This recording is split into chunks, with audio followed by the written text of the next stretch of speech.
Hey everyone, my name is Zach. Excited to be here at the Data Team Summit. Thank you to Solution Monday for organizing this and having me and the Anomalo team here. My name is Zach again. I'm a solution engineer here at Anomalo.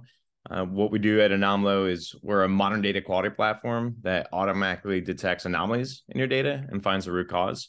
And what I'll be going over today is unlocking better data quality with machine learning and visualization and how we'd implement that across an enterprise data warehouse. So a bit about me. My background is in data engineering and analytics, BI.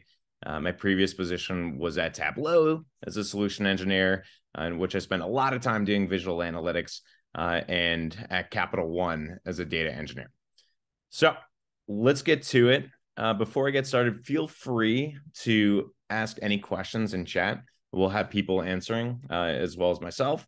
And for this demo, for the first half, we're going to be going into what about machine learning and visualization makes data quality monitoring so much more powerful.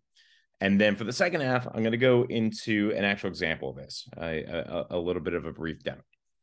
So here we go. And by the way, afterwards, there will be a booth that you can access, and feel free to stop by if you have any additional questions that you'd like to go through. So where can data anomalies occur within my data warehouse? So at the very top of my data warehouse, all the way upstream, this is where I would ingest my data. And a lot of issues can occur here. So they can either occur at the source, wherever I'm getting my data from, or they can occur at the ingest. So maybe a data pipeline issue happens and the data just never arrives in my table. But data issues can also occur at the enterprise data warehouse level. And so this is particularly bad because this is my source of truth. This is where end users, such as BI analysts and data scientists, ML engineers, are accessing data in order to do analytics and make data-driven business decisions. And having anomalies here can be very problematic. Beyond that, they can happen within data transformation stages. If I have ETL processes or I have business logic that is implemented incorrectly, those issues can also originate here.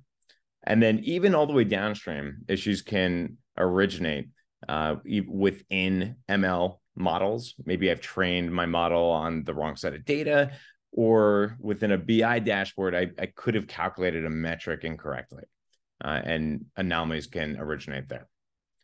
So where should I monitor data quality? Given that issues occur all over the place, I would want to monitor them right here at the data warehouse level. And the reason being is this will be able to catch issues that are coming upstream and at the warehouse level, which will segregate those issues from downstream, where the analysts and ML engineers are doing their work. So if there's ever a data anomaly that occurs downstream, the users will know that that's end user generated, and they don't have to worry about tracking something that's coming upstream. So what do we need in a modern data quality platform? Ideally, I'd want something that is going to be simple to use so that lots of different types of users can use it in an intuitive way without having to know too much or be too technical. I'd also want it to be intelligent. And what I mean by intelligent is I'd prefer a system that can automatically detect issues for me, so I don't have to configure checks for every single type of anomaly that can occur. And the reason being is I don't know every anomaly that can occur. And then finally, I want this to be automatic. If I have to monitor hundreds of thousands of tables across my enterprise data warehouse, I'd want it to be something that can do that in a scalable way. So first, we'll go into simplicity. And we have this visualization here to represent it. Very simple to read. I could see that my metric kind of goes up and down with this trend here. And then all of a sudden for yesterday, it shot up. And this is very clearly an anomaly. So I'm going to go into a quick exercise. Right here, I have a grid of numbers. And what I'd like you to do is try to count the number of nines that occur within this data structure, because the nines are the anomalies here. So I'll give you a few seconds.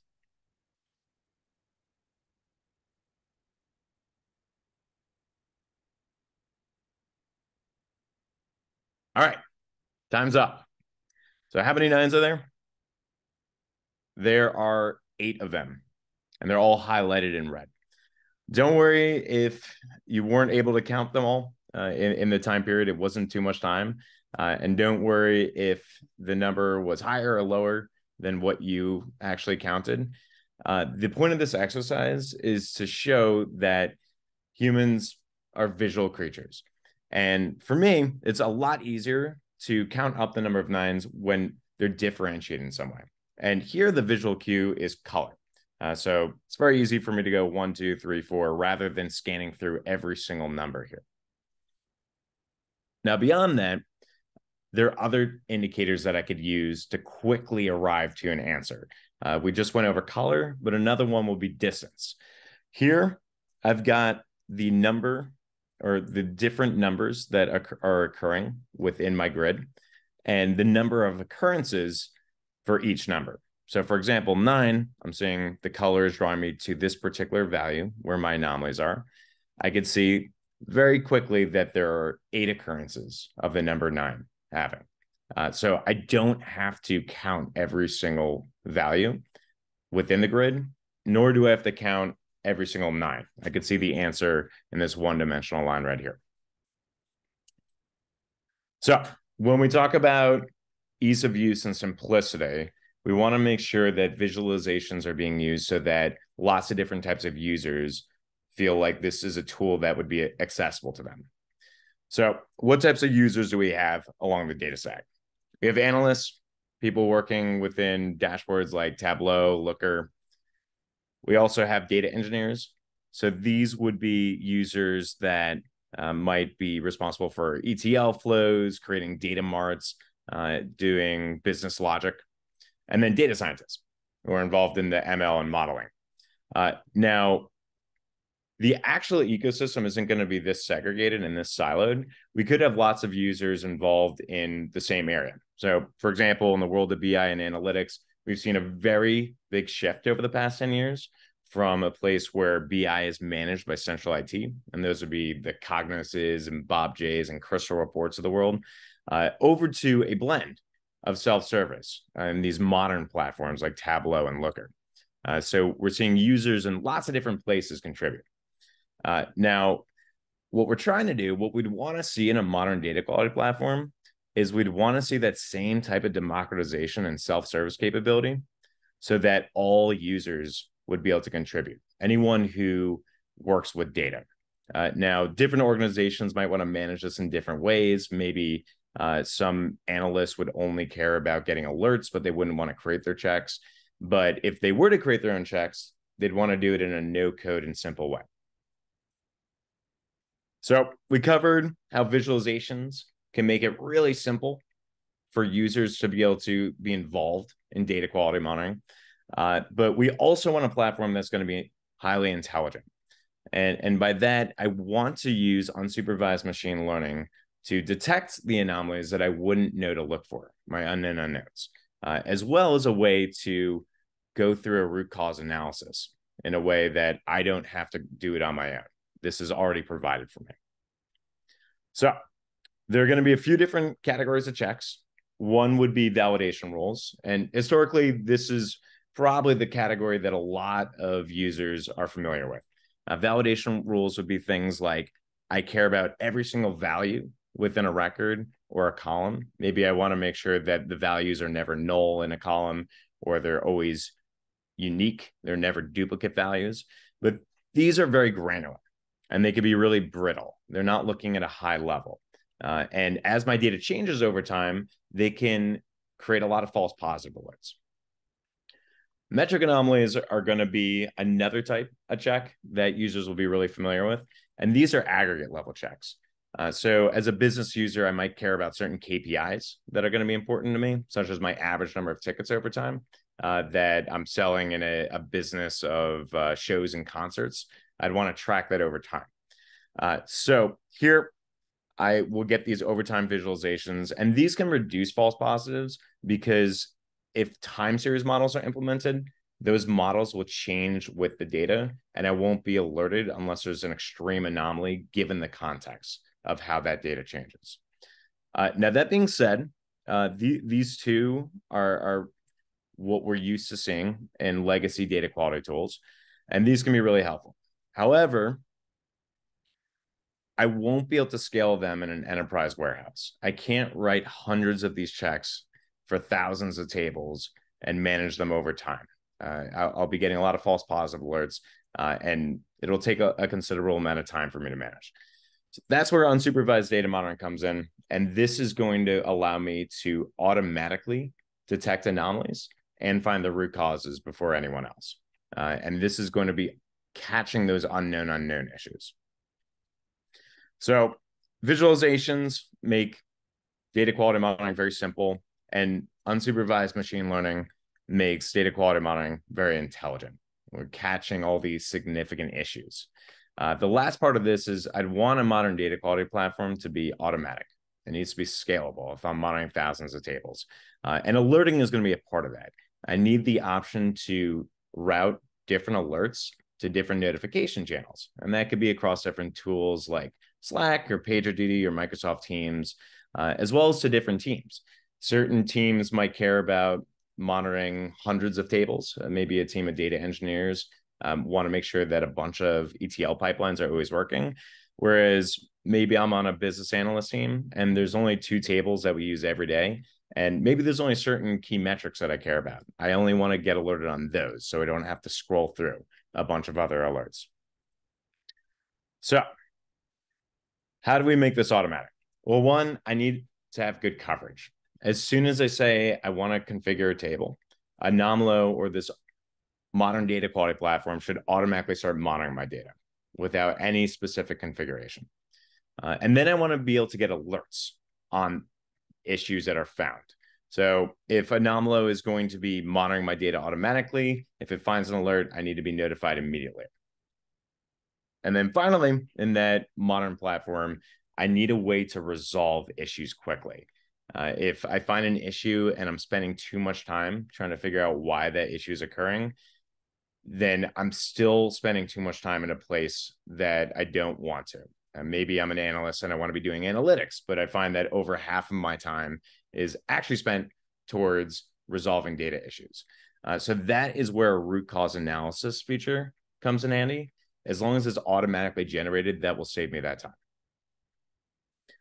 So last thing is, among these 3 different types of data quality checks that we went through already, I might be tempted, if I want to use all 3, I might be tempted to think of this from a perspective of, let me start with validation rules and metric anomalies, as I'm used to doing, and then supplement that with unsupervised data monitoring. And this way I can cover everything that I'm already covering. And then on top of that, I would be able to catch those unknown issues. But that's still under a similar legacy paradigm where I would have to create hundreds or thousands of rules across an enterprise warehouse. So under a new paradigm of a modern data quality platform, I would actually start with a foundation of unsupervised data monitoring. And so this is going to cast a really wide net and automatically detect the significant issues so that I don't have to create custom checks to find all this. Now, that being said, there's always going to be a time and place for these. I don't want to underappreciate these types of checks, but I might only add these for the things that are very business critical to me. So in summary, the 3 pillars of a modern data quality platform that I would care about are going to be one that's simple, and that visualizations make it really accessible and users can self-service. I would want it to be intelligent so that the unknowns are caught. We don't have any blind spots. And it also needs to be something that is automatic and will scale with my warehouse. So let's hop into a demo to go over what this looks like in practice. So here I am in Anomalo, and right now I am monitoring a fact listing table. And what this table contains is ticket sales data for shows and concerts in the United States. And the first thing I'll see is 6 different categories of checks. But before I hop into those, I want to take a look at this visualization down here. And what this visualization is showing me is a profile of my data. So I'm getting a list of my columns, and within those columns, I get a distribution of the records. So for example, within my venue state column, I could see that it's quite common for venues to be located in New York and California. So this is just helpful if I'm a data engineer and I have to monitor hundreds of thousands of tables. I might not be able to be an expert in every single one, and this will help me get oriented around that data, I should expect to say. So heading back up, these first two categories of checks, I'm first going to be using machine learning to automatically determine if my data is arriving on time. And if it isn't, then I'll be getting a notification for the SLA I set. In this case, it's 6 a.m. And then data volume, where I might be seeing that some records are arriving, but I need to know if all those records are arriving. Is my data complete? So here Anomalo is going to be using a type of machine learning, and it's going to be pulling a count of the number of records on a daily basis, going back historically, plotting it over time, and then generating a time series model. And what this model is doing is predicting the confidence interval on any given day and the range between which the number of records loaded should fall between. It looks like yesterday it was at 2,300 records. So this is right down the middle. But a few months ago, I would have had an anomaly occur. And so I would have gotten a notification. So here is an example of both using machine learning and intuitive visualization for me to track data quality issues. Now, after these first two checks, which are just going at a shallow level to determine whether my data is here, Anomalo goes into unsupervised machine learning, which is trying to detect if there are anomalies within the data itself. And there are two different types. Missing data, where Anomalo is going to be looking for significant increases in missing values or missing records. So, for example, I might care about if nulls increase, I want to know. Or Anomalo would look for increases in zero values or empty string values, NAs, and unknowns. This one's pretty interesting, drop-in segment records check. So what this is doing is, let's say for my data volume check, the total number of records isn't changing much day to day. There's not really a significant drop for yesterday's data. That might not be telling me the whole story. So coming down here, what Anomalo is showing me, or what a segment record check would be doing, is, well, what's a segment? In my category name column, pop would be considered a segment of the data. So let's say pop normally doesn't have a lot of variance, but the number of records suddenly shot down by 30% for yesterday's data. Anomalo would say, hey, I'm seeing that the total number of records in my table hasn't really changed much day to day, but this one segment really has shot down, and this is an anomaly. Now, it would also give me additional context. It could be the case that plays increased by 50%. So maybe these pop records were misattributed to the wrong segment, or a new segment could have been added. An Anomalo could be pointing at the fact or hinting that it could be possible that this one segment was subdivided into multiple subsegments. So where missing data is using unsupervised modeling to detect whether data is missing. Table anomalies is going to be doing the same thing, but to see whether values change in any significant way. Now, I'm going to be going into this in detail in just a bit, but brief overview, this is the model that is going to be looking across my entire table, looking for any drift historically. And why this is so important is, let's say I'm a data engineer. I don't want to have to write hundreds of thousands of checks. That'll be very difficult for me to manage. But let's say, for the sake of an example, I'm already doing that and all checks are passing every single day. Even if that is the case, there still might be anomalies that I wouldn't know to look for. And those are going to be my unknown unknowns. So not only is this going to help me in reducing the number of checks I have to write, but it's also going to be catching significant issues of anomalies that I wouldn't have known to write a check for. And again, we'll go over this in detail in just a bit. So all four of these categories are going to be completely out of the box, automatic. So as soon as I say, hey, I want to monitor this table, they're going to run. And this is going to help me scale to the level of an enterprise warehouse. Now, that being said, there might be a time and place where it's important for me to create a custom check. There might be certain business metrics that are really important to me. So Anomalo gives the option for two different categories of checks. One would be key metrics. And key metrics are going to be things like KPIs, things I'd want to measure over time with time series models. These could be sums or averages. So let's say I am a business user. I'm not too technical of a user, but there is a certain metric that's really important to me, and that's the average number of tickets that I'm selling on a daily basis. So what I would want to do is self-service by creating my own check. And so in this interface, Anomalo is going to give me the option to have over 100 out of the box, no code or low code checks. Now, of course, it will scale with my technical capabilities as a user. I can write very advanced SQL if I need to. But in this case, it's pretty simple, and I just need my average. So I'm going to search for my mean. I'm going to click here. So all I have to do is select my column. And again, I care about monitoring my average number of tickets. So that's all I need to do. I could save it and run it from here. Now, again, I'll have advanced options. Let's say I want to segment my data to be, maybe I want to segment my data to be particularly to a certain area. Maybe I care about tickets being sold in New York, or I care about tickets sold only for customers who spend over $10,000 in tickets a year. I could do things such as changing the confidence interval, make it wider or narrower, as well as adding hard limits to lower and upper bounds. And then in terms of simplicity as an end user, in this case, I'm an analyst. And maybe at the table level, I don't care about getting every single notification. The data engineers might want that. But for this particular check, I might want my own notification. So I could choose a separate channel to have this particular check routed to. I'm not going to select any advanced options, and I'll just save it and run it from here. All right, so this should be done pretty quickly. All right, so we just ran this check, and Anomalo seems to have found an anomaly. Now, what did I ask Anomalo to do? Well, I wanted to track my average number of tickets over time to see if it ever deviates a lot.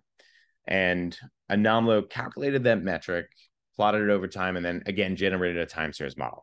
So it looks like the average is generally around 10, but for yesterday's data, it shot up to over 13. And so I would have received an alert in a tool like Teams or Slack. So this was just done in a couple clicks. It clicks and makes it very simple for me as an end user, both the self-service and create my own check, and with the visualization, also to intuitively understand exactly what's happening really quickly. So the other type of custom check that I could create would be a validation rule. And where key metrics are aggregate level checks, validation rules I would use when I care about the values within records at a very granular level. So it looks like a user has already created a couple of their own. One, they want to make sure that all the values within the list ID column are always going to be unique. And all the values within the list time column are always going to be non-null. If they're ever null, the user will be notified. This one's pretty interesting. This is saying when I multiply column 1 by column 2, it should always equal column 3. So if I head into this check, what Anomalo is showing me here is it's saying, hey, I found 233 records that failed this check and didn't meet the requirements for this equation. So maybe I'm an ML engineer. This is helpful for me to get ahead on. I'm being proactive, and I don't have to train my model on years of data only to find that something looks way off at the end. I'll be notified ahead of time. Now, that being said, I used to be a data engineer, and one of the things that I spend a lot of my time doing is trying to figure out why data anomalies were occurring in the data. Whereas I always wanted to be creating data marts or other data products or doing analytics. Found a lot of my time was dedicated to trying to figure out why issues were occurring. So that is where my personal favorite feature comes into play, which is the root cause analysis. And what Anomalo is telling me here is it's saying 100% of the bad records in my data set, and the bad records are these 233 records that failed this check, the 233 records that didn't meet the requirements for this equation. And Anomalo is saying, do you know what all 233 records have in common? they happen to have a venue state in New York. But at the same time, only 26% of the good records in my data set have a venue state in New York. So this is a really wide differential and extremely significant evidence that my anomaly is originating from the records in this venue state. And I know to address it there. Beyond that, there's going to be some nice to have features, such as if I want to see some sample bad records, I could scroll through those or download a sample CSV, even expose to SQL if I want to pull these bad records directly within my query editor. So the last thing I want to go over is we just went through some custom checks, and these are great. In a couple clicks, I was able to give Anomalo something to track, and it would calculate the metric, plot it over time, generate a time series model, detect an anomaly, and then when that anomaly was detected, I was alerted. And then when I hop into the actual check, I get a root cause analysis. And that's all in a very no-code way. That being said, it's still not enough. And the reason being is I want to be able to not have to write hundreds of checks. That's going to be very difficult for me to manage. And that is where this unsupervised machine learning model comes in. So hopping into here, what Anomalo is telling me is it's saying, hey, I found a really strong anomaly. All of a sudden, in my number of tickets column, the value 40 shot up. So this might be related with the average number of tickets going from somewhere around 10 to over 13. And I might want to look into this. So with machine learning, again, Anomalo is going to go directly to visualizing these issues. It wants to make this very simple for end users to understand. And here it's asking, was this issue just occurring for a particular portion of the day? But it looks like it was happening throughout the entire day. And then here I get a tornado plot in which it's saying, what if I took the most commonly occurring values in my number of tickets column and I compared yesterday's data to the data from the day before? Now, for most of these values, the data didn't really change much day to day. But all of a sudden, for the value 40, it went from 0% of the records to over 10% of the records. And Anomalo is saying, wow, this is really severe. This is absolutely an anomaly. Now, the best part about this is it goes into the exact same root cause analysis that we saw earlier. And why this is so important is if I hadn't known to create a custom check for this very specific type of anomaly, and of course, there could be thousands of types of anomalies just in this one table. If I hadn't known to create a custom check for this specific type of anomaly, Anomalo would have found it for me anyway. And not only that, it would have found the root cause as well. So we have a lot of customers that are leveraging Anomalo in this way to automatically discover anomalies and find the root cause, and some of which would be Discover Financial and Block/Square. This is the foundation of something in which we're going back to a platform that will be simple, intelligent, and automatic. And again, in summary, simple because visualizations are provided. I can easily get to insight and very quickly. Intelligent because unsupervised modeling is automatically detecting issues and the root cause is going to be generated. And then finally, it's automatic. I'm getting alerted without having to set much up. Tables are going to be monitored with unsupervised machine learning without any specific configuration. So that is where I'm going to pause. Thank you so much for your time. If there are any other questions, feel free to put them in chat. We'll try to get them answered. And again, feel free to swing by our booth if you have other questions that you'd want answers on in real time. But yeah, thanks so much for coming to this talk.